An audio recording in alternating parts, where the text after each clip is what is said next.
faith, full acknowledgement in trusting what you are hearing.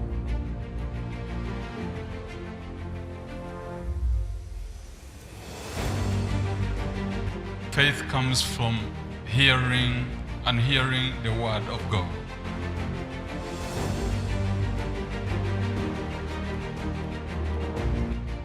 Accepting Christ Jesus is following a clear way to heaven.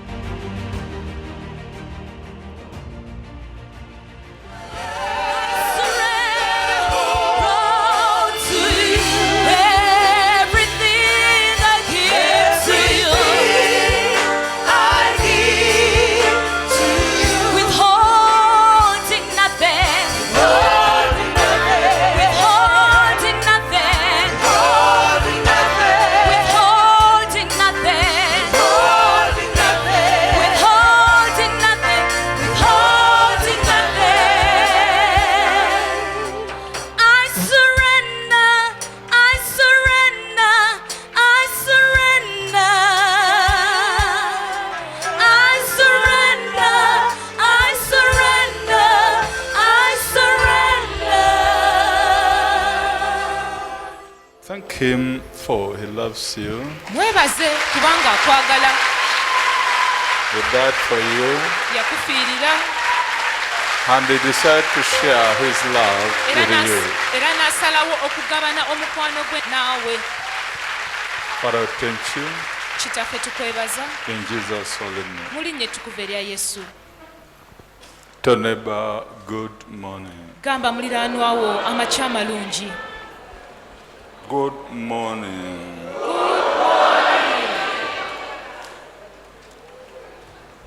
We are in John 8, Tuli mu Yokaana essula ey'omunaana. verse 31 and 32. Olunyiriri olwasatumu n'olwasatumu. This will lead us to our title Kino kigenda kututwala ku mutwe gwaffe, of today. omutwe gwaffe ogwaleero. Then Jesus said to those Jews who believed him, "If you abide in my word, you are my disciple indeed, and you shall know the truth, and the truth shall make you free."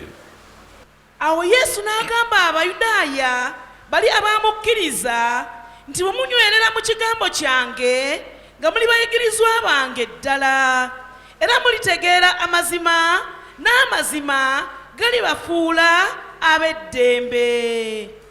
This is the area we want to look at Kino nno kye kitundu kye twagala okutunuulira before we begin our prayers. nga tetunnatandika ssaala yaffe. Because if you know this, Kubanga bw'omanya kino, you already know the results of your prayer. oba wategedde dda ebinaava mu ssaala yo. He said, if you know the truth, Yabagamba nti bwe mulimanya amazima, the truth shall set you free. amazima galibafuula ab'eddembe.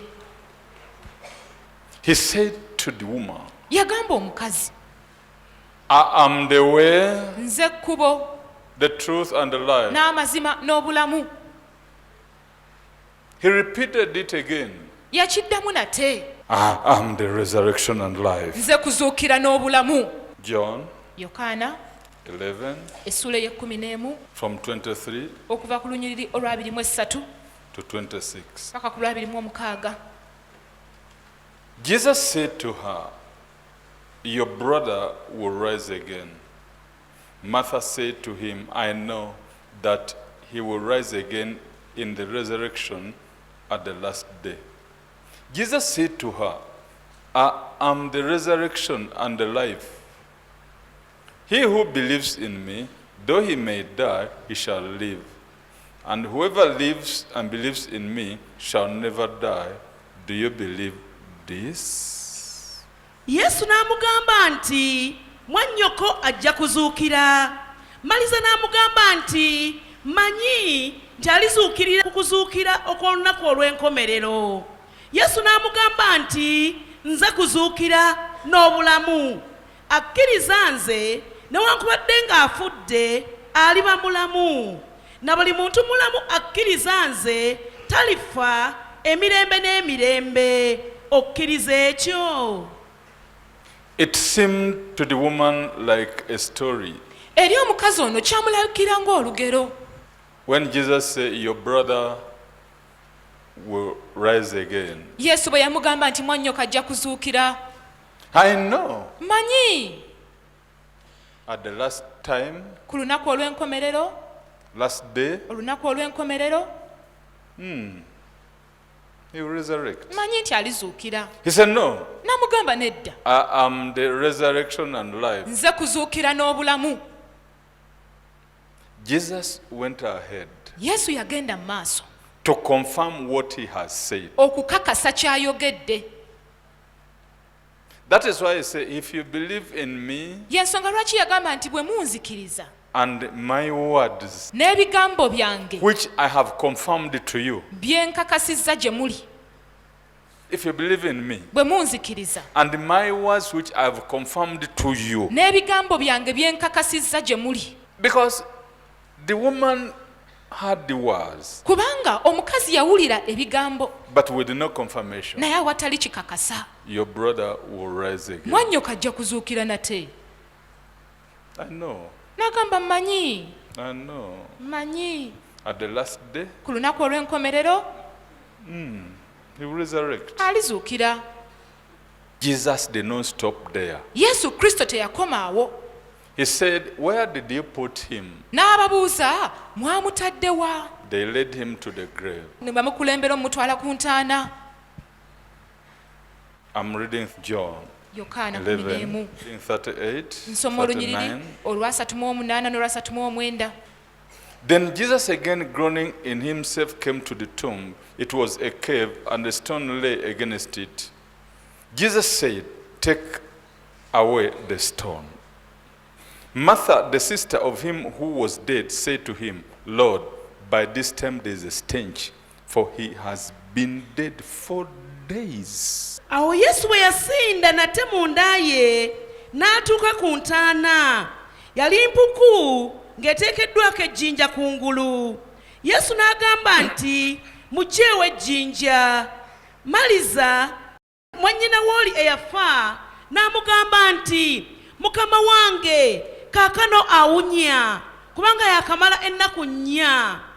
Yesu n'amugamba nti sikugambye ti bw'onokkiriza onolaba ekitiibwa kya Katonda. Not because Martha didn't love Lazarus, Si lwakuba nti Maliza yali tayagala Laazaalo, but she had never seen it. naye yali takirabangako.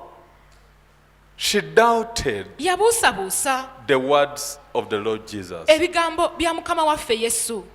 These are few words you should take. Bino bigambo bitonotono by'oteekwa When you okwetwalira. believe the word of God, Bw'okkiriza ekigambo kya Katonda, even your brother, your sister ne mwannyoko ne muganda wo will doubt your faith, bajja kubuusabuusa okukkiriza kwo. will doubt your stand, Bajja kubuusabuusa w'oyimiridde will oba doubt your kw'osinzidde. salvation. Bajja kubuusabuusa obulokozi bwo. Not because they don't know God, Si kuba nti tebamanyi Katonda, not because they don't love you. si lwakuba nti tebakwagala. Jesus went ahead Yesu yagenda mu maaso and said to her, n'amugamba nti, verse 40. olunyiriri olwana. Jesus said to her, Yesu n'amugamba nti, did I not say to you that if you would believe, you would see the glory of God? sikugambye nti bw'onokkiriza onoolaba ekitiibwa kya Katonda.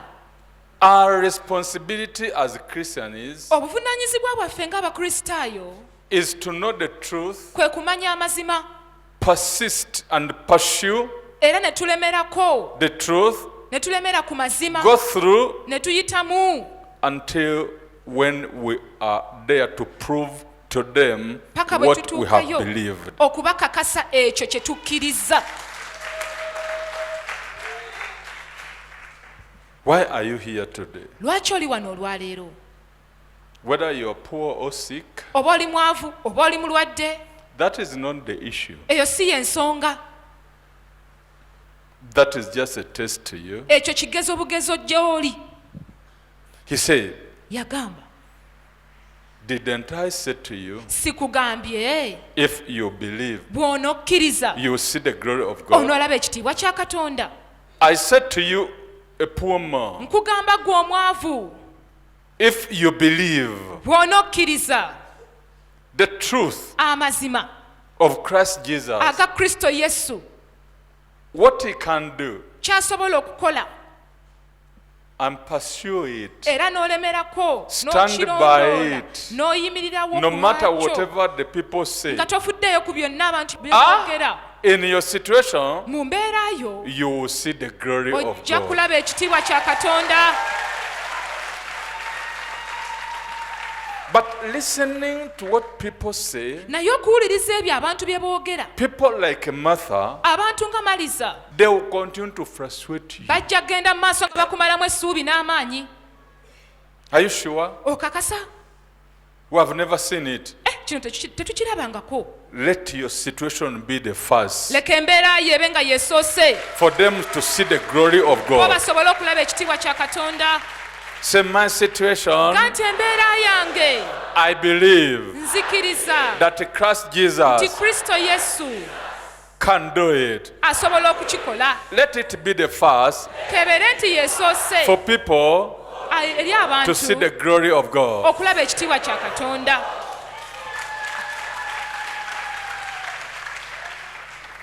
And that is where envy and the so-called hatred come from. Awo nno obujja n'obuyitibwa obukyayi we biva.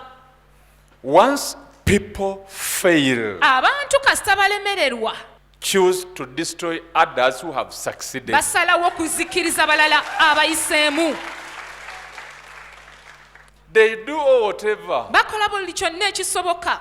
How can we destroy this person? Omuntu ono tumuzikiriza tutya?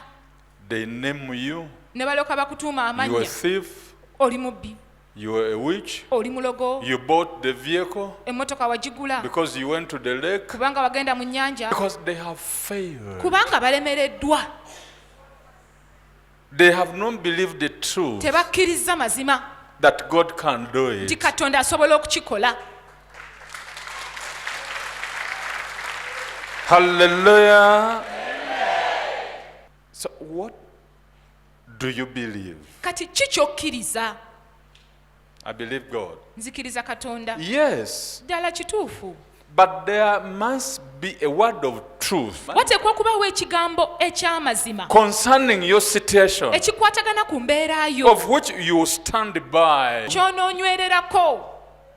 I know, I know, I know that Jesus is my Savior.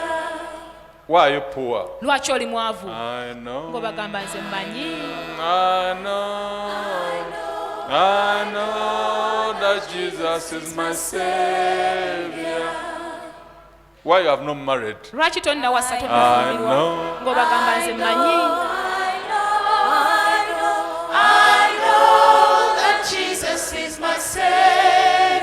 Why are you jobless? Lwaki tolina mulimu?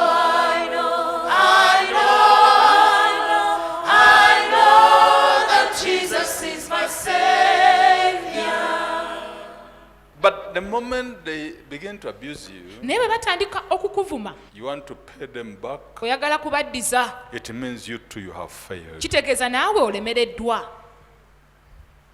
It means you too you don't know the truth. Kitegeeza naawe tomanyi mazima. Demons may attack you, Emizimu giyinza okukulumba. not because God doesn't love you. Si kuba nti Katonda takwagala. Maybe God wants you to acquire more power, Katonda ayagala oyongera okufuna amaanyi agasingawo. of which power you use Amaanyi ago g'onookozesa in your career, your jobs, mu mirimu gyo gyonna, in the office. mu ofiisi yo. Father, give me power Kitange mpa amaanyi against all these unclean spirits. agawangula emyoyo gino gyonna emibi. Now, the Lord has given you a big office, Kaakano Mukama akuwadde ofiisi or ennene, is about to give you a big oba office. n'atera okuwa ofiisi ennene. But Naye just a cleaner will come naye kati kirina yekka ajja kujja and put witchcraft in the table. ateeke eddogo ku mmeeza yo, You'll never stand in the office toliyimirira mu ofiisi because you have never ask God to give you power kubanga against unclean tosabangako spirits. katonda kuwa maanyi okuwangula emyoyo gye emibi. Everybody who has been there in the office, Buli muntu in yenna that abaddeyo office, mu ofiisi eyo he has failed alemereddwa because of these so-called simple people but witches. olw'abano abantu abangu ennyo naye ate nga balogo. So the demons will continue to attack you kale n'emizimu gijja kgenda mu maaso nga until kikulumba when you pray to a level that now you are greater than them. paka bw'onoosaba n'otuuka ku ddaala ng'obasinga era ng'emizimu ogisinga. Hallelujah! Mark this. weegendereze kino. The Lord wants you to be greater. Mukama ayagala obeere w'amaanyi okusinga. Say, He wants me to be greater. Gati Mukama ayagala mbeere w'amaanyi okusinga He wo. wants to promote me. Ayagala kunkuza. But He wants me to know the truth. Naye ayagala nze mmanye amazima. Everybody in that area has failed. Buli muntu yenna mu kitundu ekyo alemereddwa. So if you are the same like them, Kati bw'oba obafaanana pray the same, era ng'osaba kye kimu eat the same, nga mulya kye kimu you fail like them. ojja kulemererwa nga bo. Sometimes they are eating, Ebiseera ebimu balya you are fasting. gwe ng'osiiba era ng'osiibye. Because you learned this Kubanga kino wakiyiga when the demons started attacking emizimu you. bwe gyatandika okkulumba. Now this is your way of life. Kati eno y'engeri yo, ngeri gy'okikolamu.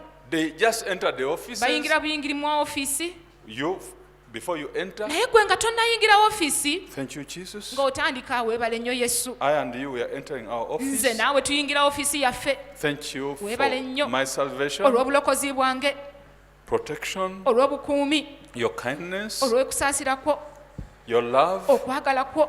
your power. Weebale nnyo olw'amaanyi As go I sit in this nga bwe chair, ntula mu ntebe eno. let your glory Leka ekitiibwa kyo be manifested. kyeyolesebwe. Thank you, Jesus. Weebale nnyo Yesu. You are a different person. Oli muntu mwawufu nnyo.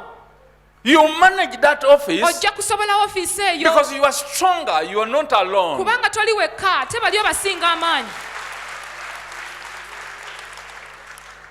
Jesus said, Yesu yagamba if you remain in me bwe mubeera mu nze and I in you. nange mu mmwe. I'm reading John Nsoma Yokaana 15, essula y'e15 verse 4. olunyiriri olwokuna. Abide in me and I in you, as the branch cannot bear fruit of itself unless it abides in the vine, neither can you unless you abide in me. mubeere mu nze nange mu mmwe ng'ettabi bwe litayinza kubala bibala lyokka bwe litabeera mu muzabbibu bwe kityo nammwe temuyinza bwe mutabeera mu nze. Verse 5. olwokutaano. I'm the vine, you are the branches. He who abides in me and I in him bears much fruit, for without me you can do nothing. Nze muzabbibu mwe matabi abeera mu nze nange mu ye oyo abala ebibala bingi. Verse 7. olw'omusanvu. If you abide in me and my words abide in you, you ask what you desire and it shall be done for you. By this my Father is glorified, that you bear much fruit, so you will be my disciples. Bwe mubeera mu nze n'ebigambo byange bwe bibeera mu mmwe musabenga kye mwagala kyonna munaakikolerwanga. Mu kino Kitange agulumizibwa mubalenga ebibala bingi era munaabanga bayigirizwa bange. He said, abide in me and I in you. Yagamba mubeere mu nze nange mu mmwe. For without me you can do nothing. Kubanga we siri temulina kye musobola kukola. If you're going to your office, Bw'oba ogenda mu ofiisi yo, trust Jesus. Kristo Yesu, Abide in me beera mu nze and I in nange mu you. ggwe. Yesu munze nange mu ggwe, Jesus, Yesu you munze in me and I in you. Yesu munze nange mu You ggwe, in Yesu me and I munze in nange you. mu ggwe, Jesus, Yesu you in munze me and I nange in mu you. ggwe, Yesu munze nange mu Jesus ggwe. in me and I in Let you. it be your habit. Kagubeere muze gwo. God may delay your miracle, Katonda ayinza okulwisa ekyamagero kyo wanting you to acquire more power, ng'ayagala weeyongera okufuna amaanyi agasingawo which will maintain that office where He's taking you. aganaasobola okukuuma era n'okukukuumira mu ofiisi eyo gy'akutwalamu. Jesus in you Yesu mu ggwe will think for you. ajja kukulowooleza. He will bring the idea. ajja kuleetera ebiteeso. Your idea. Right. I, eriso, and dia.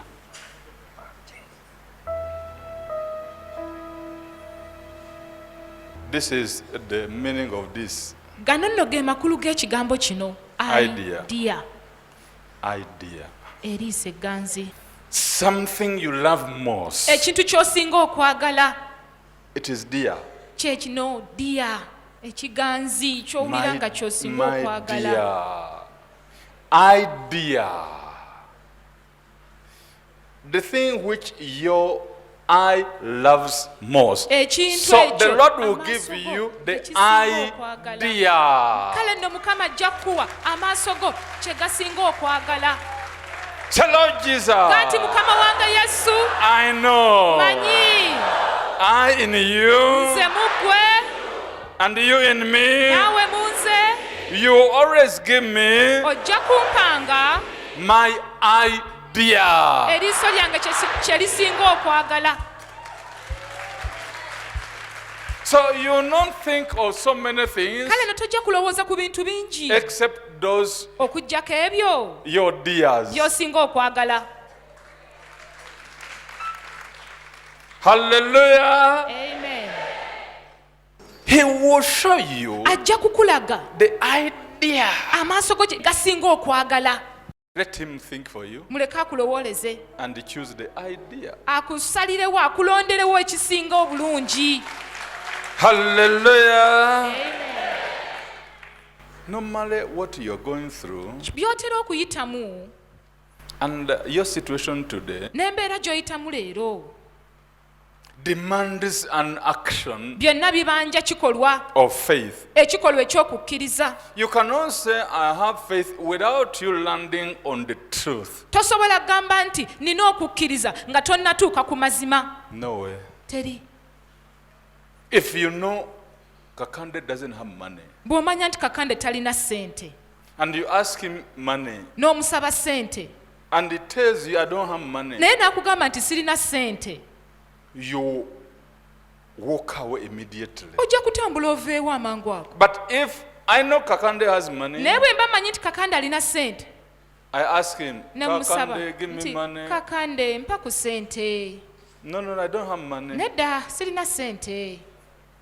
I'll sit. Nga ntuula He passes. Sir, ng'ayitawo. Munnaye ssebo, I remind you. nkujjukiza. Midday. Sir, I remind Sawa you. 6 mu ttuntu, munnange nkujjukiza. Because I know you have money. Kubanga mmanyi nti olina ssente. In the evening, sir, I remind you. Oluwungeera ng'omuga ssebo nkujjukiza. Because I know you have money. Kubanga mmanyi nti essente ozirina.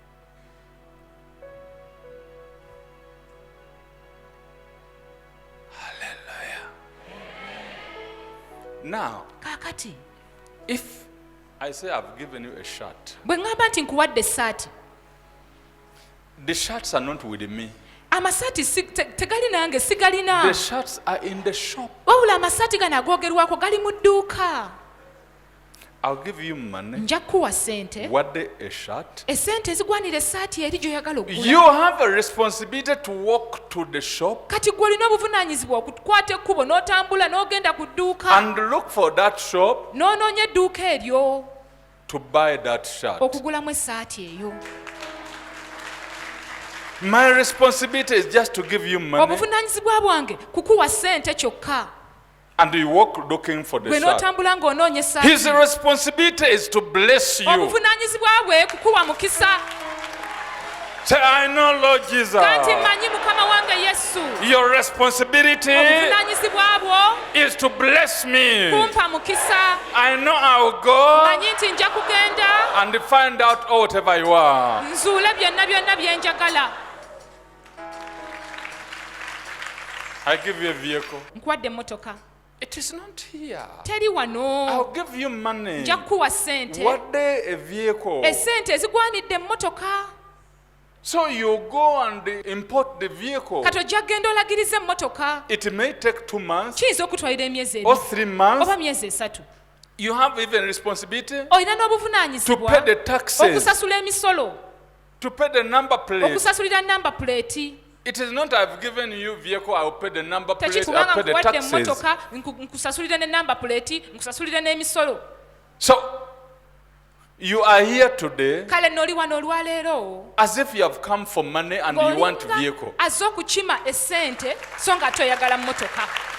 Say, I'm here today Ga nti ndi wano olwaleero to take a blessing okutwala omukisa what they ogugwanidde my needs. ebyetaago byange. This is why you are here. Y'ensonga lwaki oli wano. You may walk out Oyinza okufuluma with 5 vehicles, n'emmotoka but 5 people will not see those 5 naye abantu vehicles tebajja kukulabako emmotoka ezo5 because you have taken the blessings of 5 kubanga vehicles. otutte omukisa ogw'emmotoka 5. Hallelujah. That is why Jesus said, Y'ensonga lwaki Yesu yagamba if you know the truth, bwe mulimanya amazima, that truth will set you free. amazima ago gajja bafuula baddembe. Man of God say, I've got a vehicle. Musajja wa Katonda agaye nti nfunye emmotoka. What is it? Kati eri ludda wa? This man is. Naye omusajja ono What is the kati vehicle? emmotoka eriwa What is gy'ayogerako the vehicle? eri ludda wa? Because you have not known the truth. Kubanga tonnamanya mazima. Say, I'm here, Jesus. Gamba nti ndi wano Yesu. I know you can do it. Manyi nti osobola okukikola. I'll wait Nja kulinda until when it is done. paka bwe kinaakolebwa.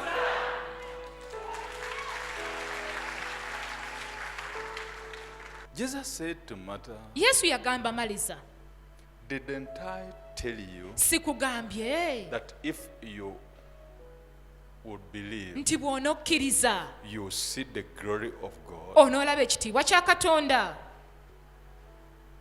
Didn't I say to you, Sikugambye you a poor man, gwe omwavu that if you would believe, nti bw'onokkiriza you will see the land, onoolaba the ettaka, stored house, ennyumba eyakalina and the vehicles? n'emmotoka? It is very simple. Kyangu nnyo. I don't believe that Ekyo sikikkiriza because you have not landed on the truth. kubanga tonnatuuka era tonnagguka ku mazima. So you keep on hating others, Olwo ojja kgenda mu maaso ng'okyawa abalala, envying others, ng'obakwatirwa looking obujja, for destruction, ng'onoonya kuzikiriza kwokka, abusing others ng'ovuma abalala because you have failed. kubanga olemereddwa. Let us see whether he will do Katulabe that. oba anaakikola ekyo, katulabe oba anaamalako. Because a failure. Kubanga ggwe walemererwa.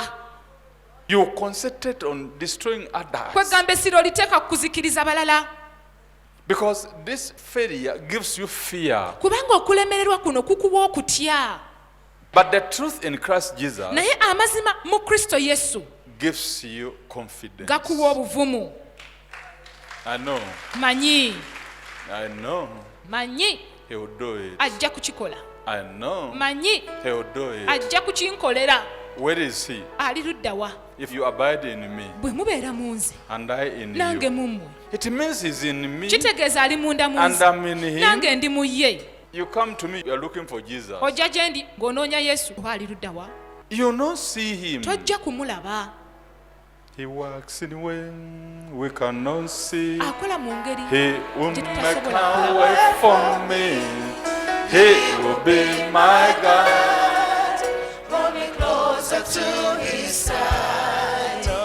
In love and strength, for each new day, He will make a way.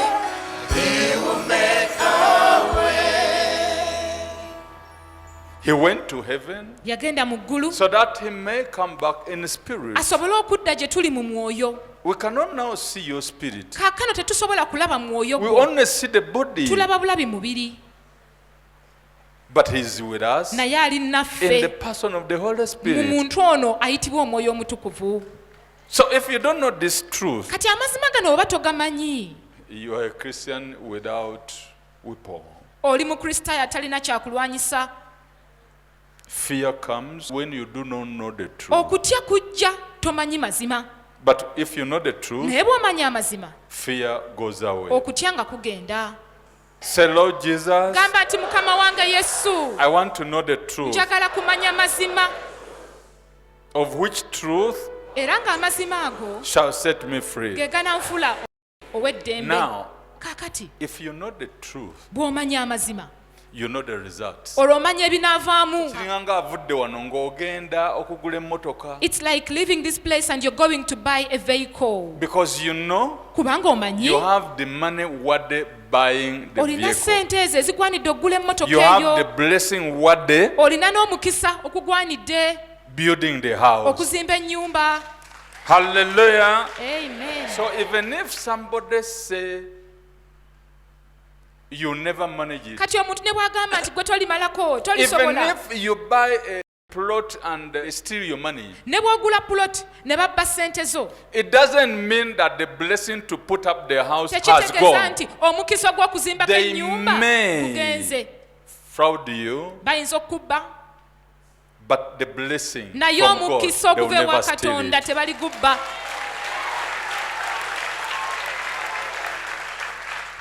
So it is our responsibility Kale nno buvunaanyizibwa bwaffe with the truth n'amazima to pray, okusaba, ne tutambula mpaka tunatuuka ku kitiibwa kya Katonda. and we walk up to the glory of God. So you must pray Kale nno oteekwa okusaba until when you see paka bw'onoolaba the glory of God. ekitiibwa kya Katonda.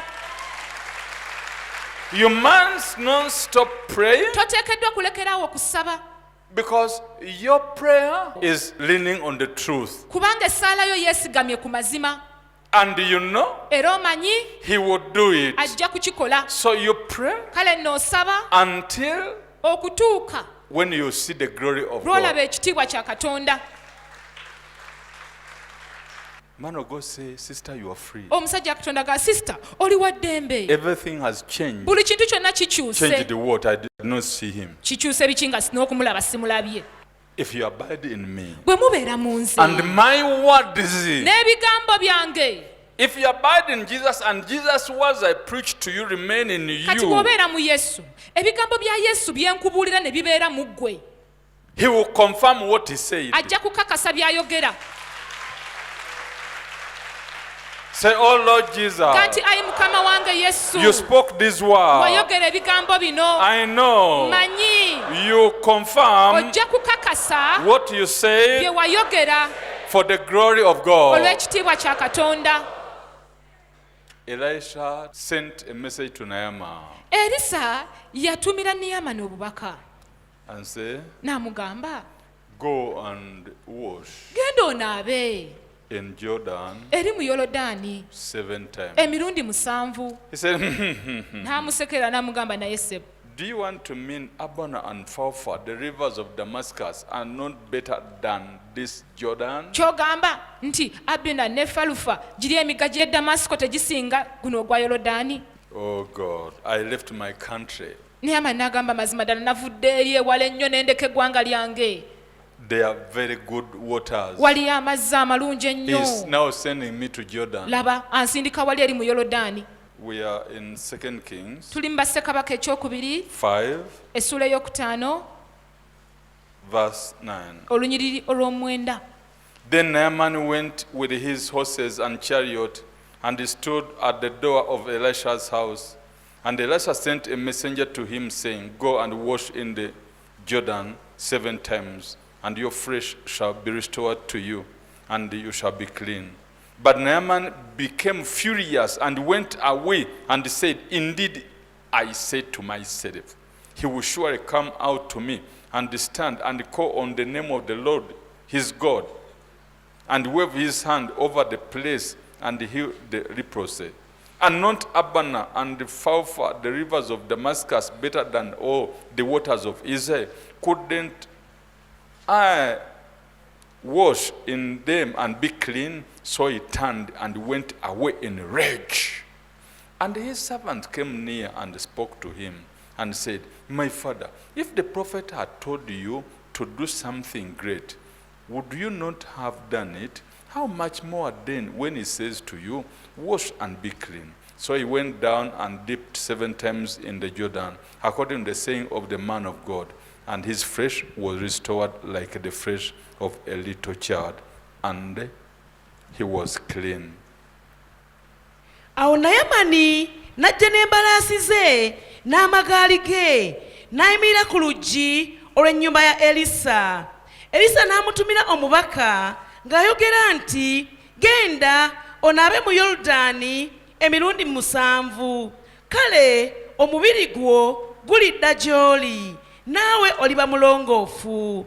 Naye Nayamani n'asunguwala ne yeddirayo n'ayogera nti, laba, mbadde ŋŋamba nti taaleme kufuluma, n'ajja gye ndi, n'ayimirira n'asaba erinnya lya Mukama Katonda we, n'ayisaayisa engalo ze awali ekifo, n'awonya omugenge.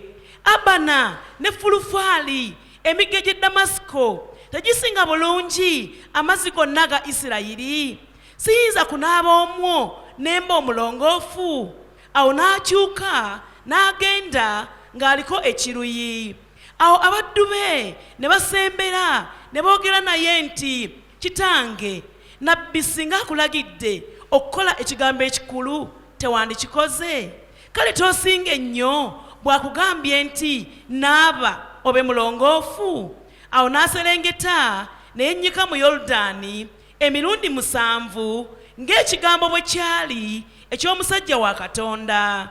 Omubiri gwe ne gudda nate ng'omubiri ogw'omwana omuto, n'aba mulongoofu. Verse 15. olw'ekumi And returned to the man of God, he and all his aides, and came and stood before him. And he said, indeed now I know that there is no God in all the earth except in Israel. Awo n'addayo eri omusajja wa Katonda, ye n'ekibiina kye kyonna, n'ajja n'ayimirira mu maaso ge, n'ayogera nti, laba nno ntegedde nga tewali Katonda mu nsi zonna wabula mu Isirayiri.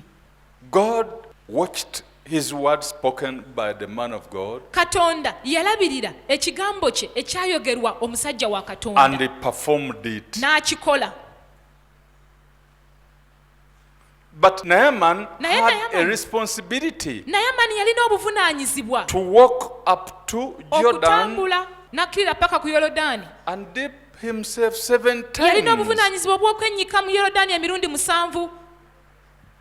Once the word of God is spoken to you, Ekigambo kya Katonda bwe kyogerwa gy'oli, you have a responsibility, you too, naawe olina obuvunaanyizibwa to walk and work towards that Okutambula. word okutambula era n'okola ng'oyolekedde ekigambo ekyo nga bwe until kiri, when it will be performed in your life okutuuka lwe kinaakolebwa mu bulamu bwo for the glory of God. olw'ekitiibwa kya Katonda. So my prayer today Gamba nti essaala yange ey'olwaleero is a walk ntambula to the glory of nga God. njolekedde ekitiibwa kya Katonda. He said, I'm the resurrection and life. Yagamba nti nze kuzuukira n'obulamu. He did not stop there. Teyakoma ku ekyo. Jesus walked up to the grave. Yesu yatambula n'atuuka ku ntaana. We have a responsibility. Naffe tulina obuvunaanyizibwa. 11:41 of John. Tuli mu Yokaana 11:41. We can start with 40. Tutandika n'olwana. Jesus said to her, did I not say to you that if you would believe, you would see the glory of God? Then they took away the stone from the place where the dead man was lying. And Jesus lifted up his eyes and said, Father, I thank you that you have heard me, and I know that you always hear me. But because of the people who are standing by, I said this, that they may believe that you sent me. Now when he had said these things, he cried with a loud voice, Lazarus, come forth. And he who had died came out, bound hand and foot with grave clothes, and his face was wrapped with a cloth. Jesus said to them, loose him and let him go. Awo Yesu n'amugamba nti, sikugambye nti bw'onokkiriza onolaba ekitiibwa kya Katonda. Awo ne bajjawo ejjinja. Yesu n'ayimusa amaaso waggulu n'ayogera nti, Kitange, nkwebaza kubanga wampulira. Nange namanya ng'ompulira bulijjo. Naye njogedde ku lw'ekibiina ekinneetoolodde, bakkirize nga ggwe wantuma.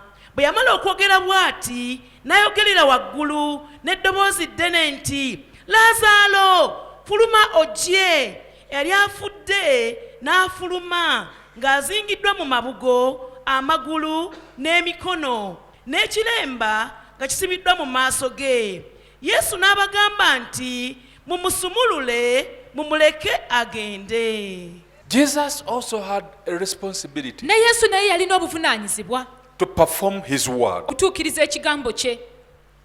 His work Omulimu gwe is to perform the word he said. omulimu gwe kwe kutuukiriza ekigambo ky'ayogedde. Your work Omulimu gwo is to believe the truth kwe kukkiriza amazima, of the word he said, amazima ag'ekigambo ky'ayogedde that he is going to perform it. nti agenda kukituukiriza.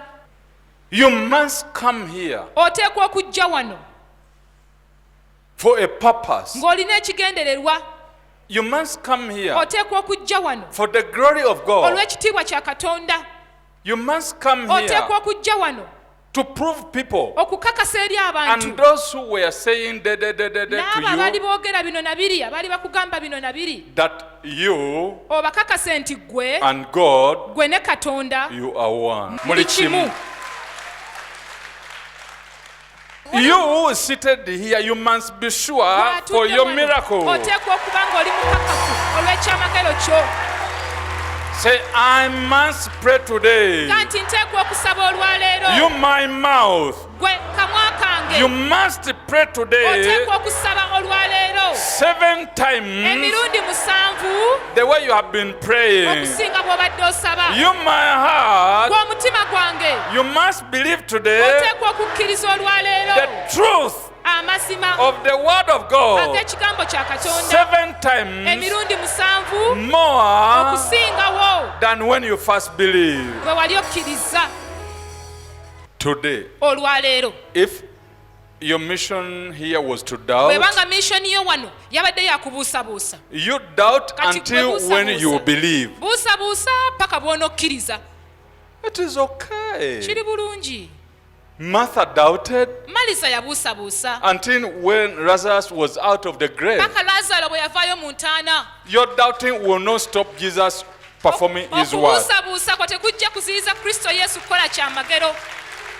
Your unbelief Obutakkiriza will bwo not stop him. tebujja muziyiza. He will do Yajja kukola as per his word. ng'ekigambo kye bwe kiri. There is power, there is power, there is power in the blood. There is power, there is power, there is power in the blood. I'm reading 10:37 of John. Nsoma Yokaana 10:37. If I do not do the works of my Father, do not believe me. But if I do, though you do not believe me, believe the works, that you may know and believe that the Father is in me and I in him. Bwe sikola mirimu gya kitange temunzikiriza, naye bwe ngikola newankubadde nga temunzikiriza nze, naye mukkirize emirimu, mumanye mutegeere nga kitange ali mu nze nange mu kitange. You never stop God doing his work. Toliziyiza Katonda kukola mirimu gye. It is still raining as before you were born. Enkuba ye ekyatonnya nga bwe yatonnya nga tonnazaalibwa. Sun rises Omusana guvaayo as before you nga bwe were born. kyali nga tonnazaalibwa. Don't think your doubt Tolowooza nti okubuusabuusa will stop the sun rising. kujja kuziyiza omusana guleme okuvaayo. It will not even increase hours. Tegujja na kwongera ku ssaawa zaagwo. These are the truths we should believe. Gano ge mazima ge tuteekwa okukkiriza. It will rise in the morning Omusana gujja kuvaayo ku and makya, it will erase all darkness. gulyoke guggyewo ekizikiza kyonna. Jesus will touch your life Yesu ajja kukwata ku bulamu and bwo, erase all your doubts. aggyewo okubuusabuusa kwo kwonna. Say, Jesus, Gamba nti Yesu, I know manyi you will surprise me today ojja kunneewuunyisa olwaleero, because you enter my life kubanga ogenda kuyingira obulamu and bwange, erase all the darkness. oggyewo ekizikiza kyonna. Thank you, Jesus. Weebale nnyo Yesu. I know, I know, I know that Jesus is my Savior. There are some truths you cannot erase. Waliwo amazima g'otayinza kuggyawo. Who you are doesn't matter. Ky'oli si y'ensonga. The sun rose rose enjuba yavaayo before you were born. nga tonnazaalibwa, It is still rising again. ekyavaayo mu ngeri y'emu.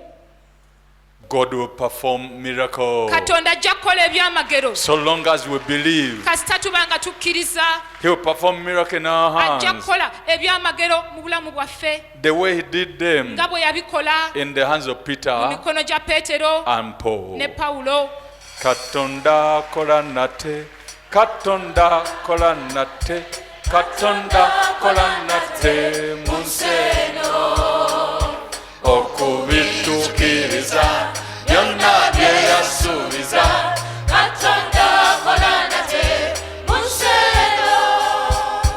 The situation demand Embeera ebanja the glory of God in your life. ekitiibwa kya Katonda mu bulamu bwo. We need to see things Twetaaga okulaba ebintu in you mu ggwe which will give God glory. ebinaaweesa Katonda ekitiibwa. Even if you are okay, Ne bw'oba oli bulungi, you continue to demand genda mu maaso ng'obanja the things which people will see ebintu abantu bye banaalaba, and give God glory. bwe batyo bawe Katonda ekitiibwa. Say, oh Lord Jesus, gamba nti ayi mukama wange yesu, the right hand of God omukono ogwa ddyo gwa katonda is power. manyi. Say, oh Jesus, Gamba nti ayi yesu, I'm here for power. ndi wano kwefunira maanyi. The right hand of God Omukono gwa ddyo gwa katonda is power. maanyi. Jesus, Yesu, you are powerful. oli w'amaanyi nnyo, Powerful. ojjudde amaanyi, Powerful. ojjudde amaanyi. Say, oh thou spirit of deliverance, Gamba nti ayi omwoyo ow'okusumulula, touch me now. kwataako kati. Saba saba saba saba saba saba saba saba saba kowola omwoyo ow'okusumulula kuva ku ntobo y'omutima gwo. From the bottom of your heart, Mugaye nti nkwataako kati. tell him, touch me now. Say, dear Holy Gamba Spirit, nti ayi omwoyo omutukuvu, locate me nengera in your mercy. kusaasira kwo, Deliver me nsumulula in the name of Jesus Christ. linnya lya Yesu Kristo.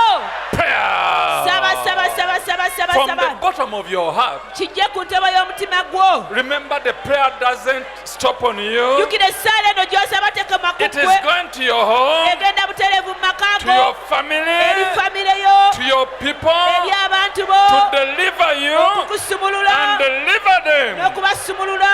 Prayer. Saba saba saba kowola omwoyo omutukuvu, mugamba akulengere. Tell him to locate you. Remember, it is only the Holy Ghost holding the whole world Omwoyo omutukuvu yekka awaniridde ensi yonna, without human hand. okutali mukono gwa muntu With all this weight, n'obuzito buno bwonna, only the Holy Ghost. omwoyo omutukuvu yekka. As is holding the whole world, Ng'omwoyo omutukuvu wawaniridde ensi yonna, now in that capacity, kati mu buzito obwo call him muyite to touch you and akukwateko whatever belongs to you. na buli kyonna ekikyo, ng'okijja ku ntobo y'omutima gwo, Eh?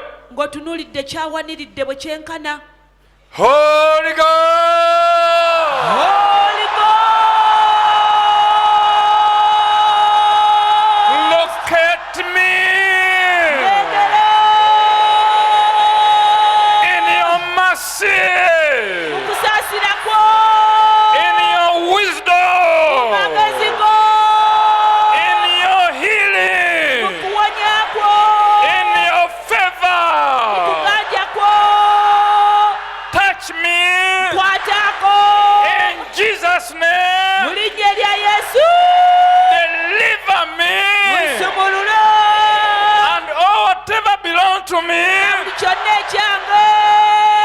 Dear Holy Ghost, Omwagalwa omwoyo omutukuvu, the lover of my soul, omwagalwa w'omwoyo gwange, locate me nengera in your mercy.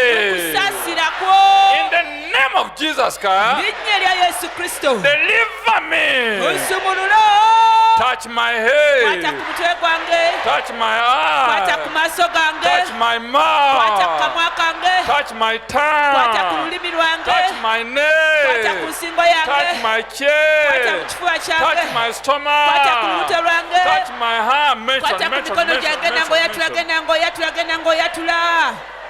Yatula buli kitundu kyonna ekikyo. Mention every part of your body. Kikwata ku misuwa gyange, Touch my veins. kwata ku magumba gange, Touch my bones. kwata ku busimu bwange, Touch my nerves. kwata ku mugongo gwange, Touch my back. kwata amagulu gange, Touch my legs. kwata ku mikono gyange, Touch my hands. kwata ku bibatu Touch my byange, palms. kwata ku bibegabega Touch my byange. shoulders. Yatula. Mention Buli kitundu kyonna. every part. Heal me, O Lord. Mponya ayi Mukama, And whatever belongs to me, na buli kyonna ekyange be healed. wonyezebwa. Touch my relatives. Kwata ku b'eŋŋanda zange. Mention them. Baatula amannya, yatula The bonna prayer is going to them now. enesaala egenda butereevu gye bali. Those you love, those you don't love, B'oyagala ne b'otayagala bonna, you ask them what has happened. ojja babuuza kiki The ekyatuuseewo. prayer is going to them now. Essaala egenda butereevu gye bali. In Jesus' holy name. Linnya ettukuvu erya Touch Yesu. your pocket. Kwata ku nsawo zo. Say, Dear Holy Omwagalwa Ghost, Mwoyo Mutukuvu, locate me now. nengera kaakano, Locate my pockets now. nengera ensawo zange kati, Locate my bag now. nengera ensawo yange kati, Locate my account. nengera akawunti yange kati. Deliver me. Musumulula, Bless me mpa omukisa financially.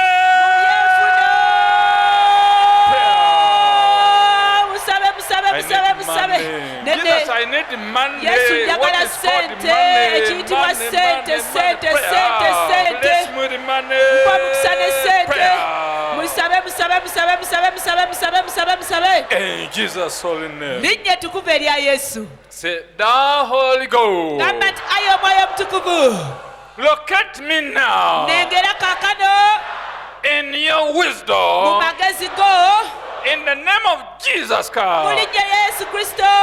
This head. Guno omutwe guno. Put wisdom. Teekamu amagezi. Prayer.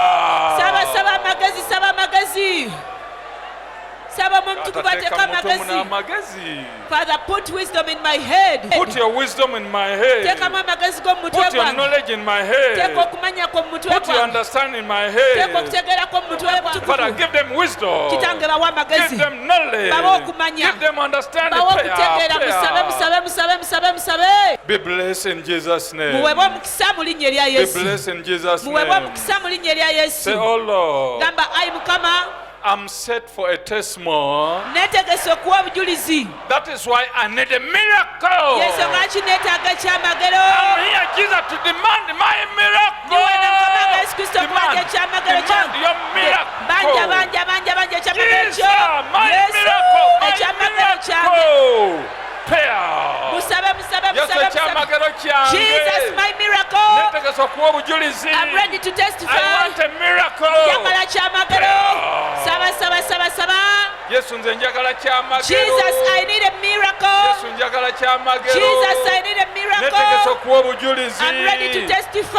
Yesu njagala kyamagero. Jesus, I need a miracle. Netegese okuwa obujulizi. I'm ready to testify. Yesu njagala kyamagero. Jesus, I need a miracle. Olw'ekitiibwa kya Katonda. For the glory of God, Netegese okuwa obujulizi. I'm ready to testify. Jesus, I need a miracle. Yesu, njagala kyamagero. I want to give a testimony Njagala kuwa for bujulizi. the glory of God. Olw'ekitiibwa kya Jesus, Katonda. I need a miracle Yesu, neetaaga ekyamagero. in my situation. Mbeera yange eno. Jesus, I need a miracle Yesu, neetaaga for the ekyamagero. glory of God. Olw'ekitiibwa kya Katonda. My miracle. Ekyamagero kyange. My miracle. Ekyamagero kyange, I Yesu. demand a miracle Banja ekyamagero. for the glory of God. Olw'ekitiibwa kya Katonda.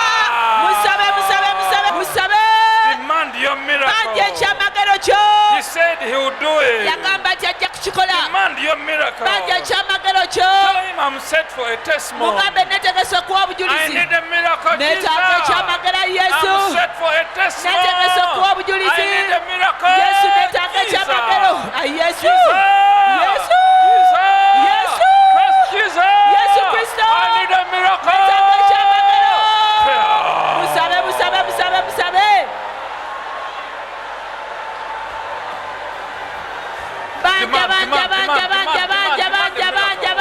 ekyamagalo kyo banja ekyamagalo kyo Be blessed in Jesus' name. mukisa mu linnya erya yesu In Jesus' holy name. linnya ettukuvu erya yesu